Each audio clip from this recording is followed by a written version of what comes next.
Beloved, you are welcome to day 72 of our 297-day journey through the Bible. This is the reading for the 13th of March 2019, and today we are reading 2 Samuel chapter 18, 19, 20, and 21. And God willing, we will finish the whole of the Bible by the 24th of October 2019. 2 Samuel chapter 18. David mastered the men who were with him and appointed over them commanders of thousands and commanders of hundreds. David sent the troops out, a third under the command of Joab, a third under Joab's brother, Abishai son of Zeruiah, and a third under Ittai the Gittite. The king told the troops, I myself will surely march out with you. But the men said, you must not go out. If we are forced to flee, they won't care about us. Even if half of us die, they won't care. But you are worth 10,000 of us. It will be better now for you to give us support from the city. The king answered, I will do whatever seems best to you. So the king stood beside the gate, while all the men marched out in units of hundreds and of thousands. The king commanded Joab, Abishai, and Ittai, be gentle with the young man Absalom for my sake. And all the troops heard the king giving orders concerning Absalom to each of the commanders. The army marched into the field to fight Israel, and the battle took place in the forest of Ephraim. There the army of Israel was defeated by David's men, and the casualties that day were great, 20,000 men. The battle spread out over the whole countryside, and the forest claimed more lives that day than the sword. Now Absalom happened to meet David's man. He was riding his mule, and as the mule went under the thick branches of a large oak, Absalom's head got caught in the tree. He was left hanging in mid-air, while the mule he was riding kept on going. When one of the men saw this, he told Joab, I just saw Absalom hanging in an oak tree. Joab said to the man who had told him this, What? You saw him? Why didn't you strike him to the ground right there? Then I would have had to give you 10 shekels of silver and a warrior's belt. But the man replied, Even if 1,000 shekels were weighed out into my hands, I would not lift my hand against the king's son. In our hearing, the king commanded you and Abishai and Ittai, protect the young man Absalom for my sake. And if I had put my life in jeopardy, and nothing is hidden from the king, you would have kept your distance from me. Joab said, I'm not going to wait like this for you. So he took 3 javelins in his hand and plunged them into Absalom's heart, while Absalom was still alive in the oak tree. And 10 of Joab's armor-bearers surrounded Absalom, struck him, and killed him. Then Joab sounded a trumpet, and the troops stopped pursuing Israel, for Joab halted them. They took Absalom, threw him into a big pit in the forest, and piled up a large heap of rocks over him. Meanwhile, all the Israelites fled to their homes. During his lifetime, Absalom had taken a pillar and erected it in the king's village as a monument to himself, in the king's valley as a monument to himself, for he thought, I have no son to carry on the memory of my name. He named the pillar after himself, and it is called Absalom's monument to this day. Now Ahimaaz, son of Zadok, said, Let me run and take the news to the king, that the Lord has delivered him from the hand of his enemies. You are not the one to take the news today, Joab told him. You may take the news another time, but you must not do so today, because the king's son is dead. Then Joab said to a Cushite, Go, tell the king what you have seen. The Cushite bowed down before Joab and ran off. Ahimaaz, son of Zadok, again said to Joab, Come what may, please, let me run behind the Cushite. But Joab replied, My son, why do you want to go? You don't have any news that will bring you a reward. He said, Come what may, I want to run. So Joab said, Run. Then Ahimaaz ran by way of the plain and outrun the Cushite. While David was sitting between the inner and outer gates, the watchman went up to the roof of the gateway by the wall. As he looked out, he saw a man running alone. And the watchman called out to the king and reported him. The king said, "If he is alone, he must have good news." And the man came closer and closer. Then the watchman saw another man running, and he called out to the gatekeeper, "Look, another man running alone." The king said, "He must be bringing good news too." The watchman said, "It seems to me that the first one runs like Ahimaaz, son of Zadok." "He's a good man," the king said. "He comes with good news." Then Ahimaaz called out to the king, "All is well." He bowed down before the king with his face to the ground and said, "Praise be to the Lord your God. He has delivered up the men who lifted their hands against my lord the king." The king asked, "Is a young man Absalom safe?" Ahimaaz answered, "I saw great confusion just as Joab was about to send the king's servant to me, your servant, but I don't know what it was." The king said, "Stand aside and wait here." So he stepped aside and stood there. Then the Cushite arrived and said, "My lord the king, hear the good news. The Lord has delivered you today from all who rose up against you." The king asked the Cushite, "Is a young man Absalom safe?" The Cushite replied, "May the enemies of my lord the king and all who rise up to harm you be like that young man." The king was shaken. He went up to the room over the gateway and wept. As he went, he said, "O my son Absalom, my son Absalom, if only I had died instead of you, O Absalom, my son." Joab was told, "The king is weeping and mourning for Absalom and for the whole army." The victory that day was turned into mourning, because on that day the troops heard it said, "The king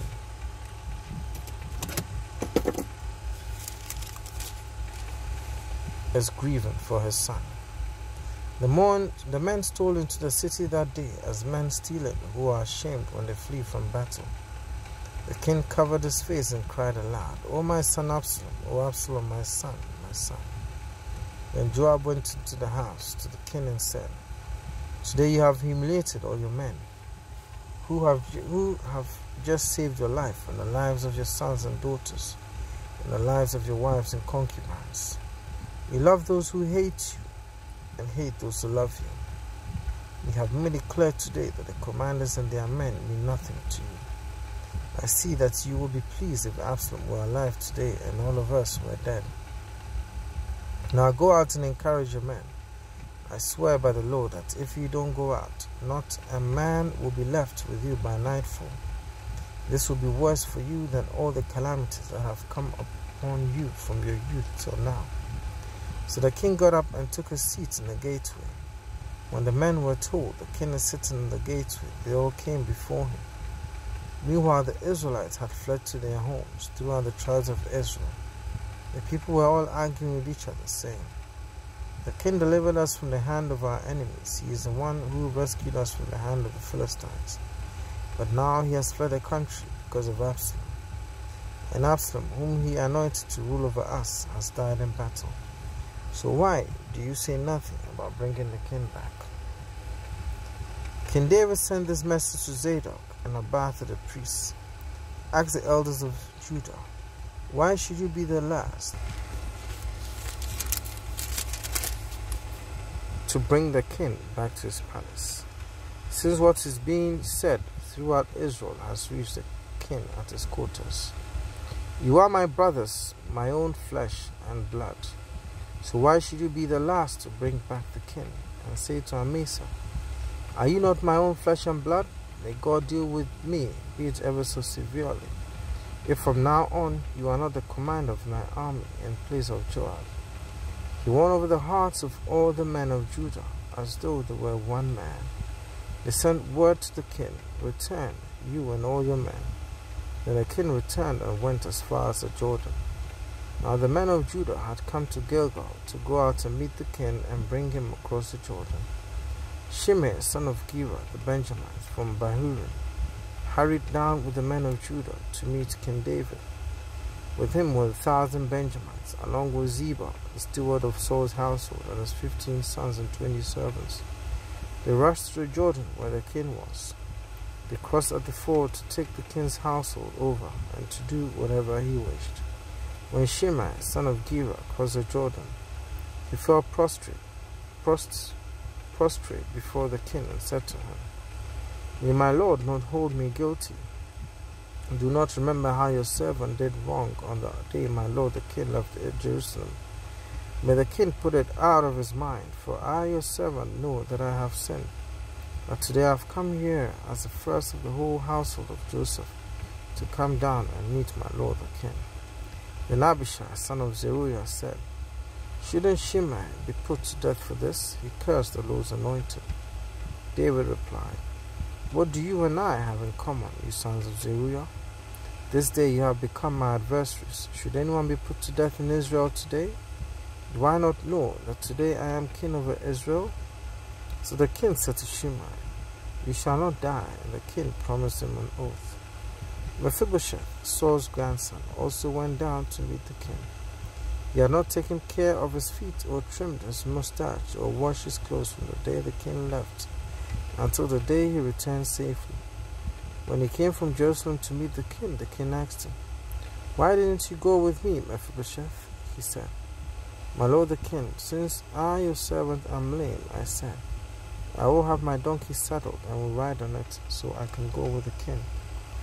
But Ziba my servant betrayed me, and he has slandered your servant to my lord the king. My lord the king is like an angel of God, so do whatever pleases you. All my grandfather's descendants deserve nothing but death from my lord the king. But you gave your servant a place among those who eat at your table. So what right do I have to make any more appeals to the king? The king said to him, Why say more? I order you and Ziba to divide the fields. Mephibosheth said to the king, Let him take everything, now that my lord the king has arrived home safely. Barzillai the Gileadite also came down from Rogelim to cross the Jordan with the king and to send him on his way from there. Now Barzillai was a very old man, 80 years of age. He had provided for the king during his stay in Mahanaim, for he was a very wealthy man. And the king said to Barzillai, Cross over with me and stay with me in Jerusalem, and I will provide for you. But Barzillai answered the king, How many more years will I live that I should go up to Jerusalem with the king? I am now 80 years old. Can I tell the difference between what is good and what is not? Can your servant taste what he eats and drinks? Can I still hear the voices of men and women singers? Why should your servant be an added burden to my lord the king? The servant will cross over the Jordan with the king for a short distance. But why should the king reward me in this way? Let your servant return, that I may die in my own town near the tomb of my father and mother. But here is your servant Kimham. Let him cross over with my lord the king. Do for him whatever pleases you. The king said, Kimham shall cross over with me, and I will do for him whatever pleases you. And anything you desire from me, I will do for you. So all the people crossed the Jordan, and then the king crossed over. The king kissed Barzillai and gave him his blessing, and Barzillai crossed to his home. When the king crossed over to Gilgal, Kimham crossed with him. All the troops of Judah and half the troops of Israel had taken the king over. Soon all the men of Israel were coming to the king and saying to him, Why did our brothers, the men of Judah, steal the king away and bring him and his household across the Jordan, together with all the men? All the men of Judah answered the men of Israel, We did this because the king is closely related to us. Why are you angry about this? Have we eaten any of the king's provisions? Have we taken anything for ourselves? Then the men of Israel answered the men of Judah, We have 10 shares in the king, and besides, we have a greater claim on David than you have. So why do you treat us with contempt? Were we not the first to speak of bringing back our king? But the men of Judah responded even more harshly than the men of Israel. 2 Samuel chapter 20. Now a troublemaker named Sheba, son of Bichri, a Benjamite, happened to be there. He sounded the trumpet and shouted, We have no share in David, no part in Jesse's son. Every man to his tent, O Israel. So all the men of Israel deserted David to follow Sheba, son of Bichri. But the men of Judah stayed by their king all the way from the Jordan to Jerusalem. When David returned to his palace in Jerusalem, he took the 10 concubines he had left to take care of the palace and put them in a house under guard. He provided for them, but did not lie with them. They were kept in confinement till the day of their death, living as widows. Then the king said to Amasa, "Summon the men of Judah to come to me within 3 days, and be here yourself." But when Amasa went to summon Judah, he took longer than the time the king had set for him. David said to Abishai, "Now Sheba, son of Bichri, will do us more harm than Absalom did. Take your master's men and pursue him, or he will find fortified cities and escape from us." So Joab's men and the Kerethites and Pelethites and all the mighty warriors went out under the command of Abishai. They marched out from Jerusalem to pursue Sheba, son of Bichri. While they were at the great rock in Gibeon, Amasa came to meet them. Joab was wearing his military tunic, and strapped over it at his waist was a belt with a dagger in its sheath. As he stepped forward, it dropped out of its sheath. Joab said to Amasa, "How are you, my brother?" Then Joab took Amasa by the beard with his right hand to kiss him.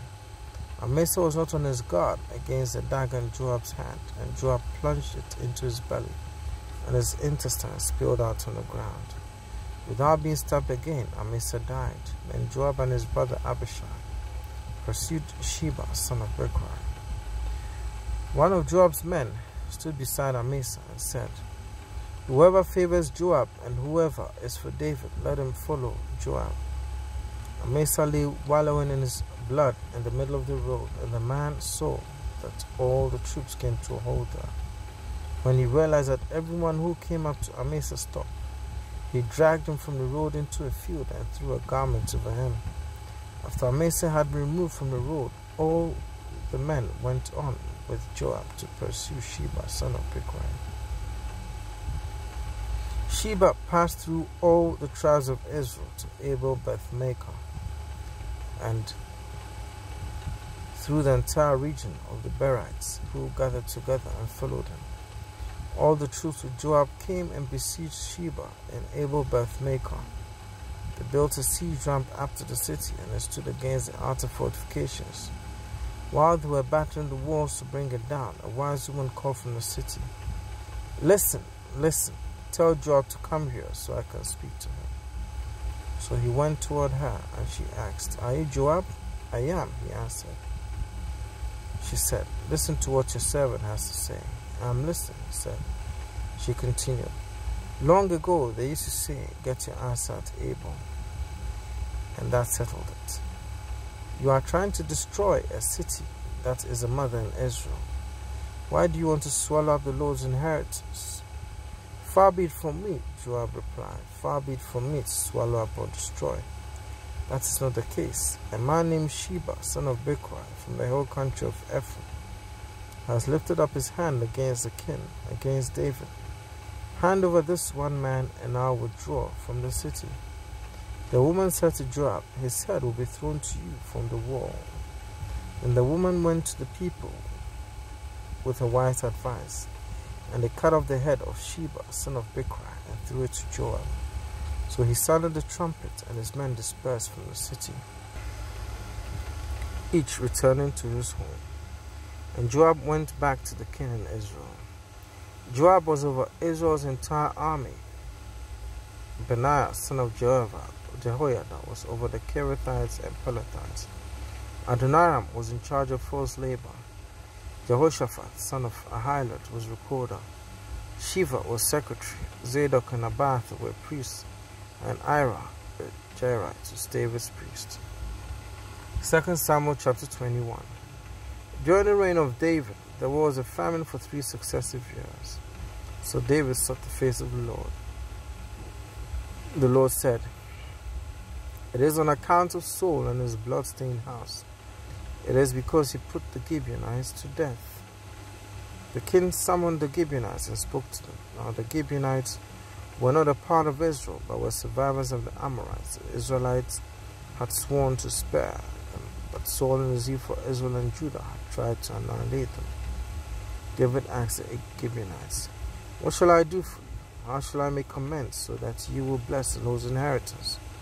The Gibeonites answered them, we have no right to demand silver or gold from Saul or his family, nor do we have the right to put anyone in Israel to death. What do you want me to do for you? David asked. They answered the king, as for the man who destroyed us and plotted against us, so that we have been decimated and have no place in Israel, let 7 of his male descendants be given to us to be killed and exposed before the Lord at Gibeah of Saul, the Lord's chosen one. So the king said, I will give them to you. The king spared Mephibosheth, son of Jonathan, the son of Saul, because of the oath before the Lord between David and Jonathan, son of Saul. But the king took Armoni and Mephibosheth, the 2 sons of Aiah's daughter Rizpah, whom she had borne to Saul, together with the 5 sons of Saul's daughter Miriam, whom she had borne to Adriel, son of Barzillai, the Meholatite. He handed them over to the Gibeonites, who killed and exposed them on a hill before the Lord. All 7 of them fell together. They were put to death during the first days of the harvest, just as the barley harvest was beginning. Rizpah, daughter of Aiah, took sackcloth and spread it out for herself on a rock, from the beginning of the harvest till the rain poured down from the heavens on the bodies. She did not let the birds of the air touch them by day, or the wild animals by night. When David was told that Aiah's daughter Rizpah, Saul's concubine, had done, he went and took the bones of Saul and his son Jonathan from the citizens of Jabesh Gilead. They had taken them secretly from the public square at Bethshan, where the Philistines had hung them after they struck Saul down on Gilboa. David brought the bones of Saul and his son Jonathan from there, and the bones of those who had been killed and exposed were gathered up. They buried the bones of Saul and his son Jonathan in the tomb of Saul's father Kish, at Zil and Benjamin, and did everything the king commanded. After that, God answered prayer on behalf of the land. Once again, there was a battle between the Philistines and Israel. David went down with his men to fight against the Israelites, and he became exhausted. And Ishbi-Benob, one of the descendants of Rapha, whose bronze spearhead weighed 300 shekels, and who was armed with a new sword, said he would kill David. But Abishai, son of Zeruiah, came to David's rescue. He struck the Philistine down and killed him. Then David's men swore to him, saying, never again will you go out with us to battle, so that the lamp of Israel will not be extinguished. In the course of time there was another battle with the Philistines at Gob. At that time Sibbecai the Huthashite killed Saph, one of the descendants of Rapha. In another battle with the Philistines at Gob, Elhanan, son of Jah-Oregim the Bethlehemite, killed Goliath the Gittite, who had a spear with a shaft like a weaver's rod. In another battle, which took place at Gath, there was a huge man with 6 fingers on each hand, and 6 toes on each foot, 24 in all. He also was descended from Rapha. When he taunted Israel, Jonathan, son of Shemaiah, David's brother, killed him. These 4 were descendants of Rapha and Gath, and they fell at the hands of David and his men. Beloved, 2 Timothy 3:16 and 17 says, all scripture is inspired by God and is good for teaching, for correction, for rebuking, for training in righteousness, and for equipping the servant of God for all good works. Beloved, this reading is not a substitute for prayer, not a substitute for salvation, not a substitute for church going, not a substitute for all the unique ways in which we commune with God, including charity. But I believe that this knowledge of His Word will go a long way in enriching all these things. Bless you.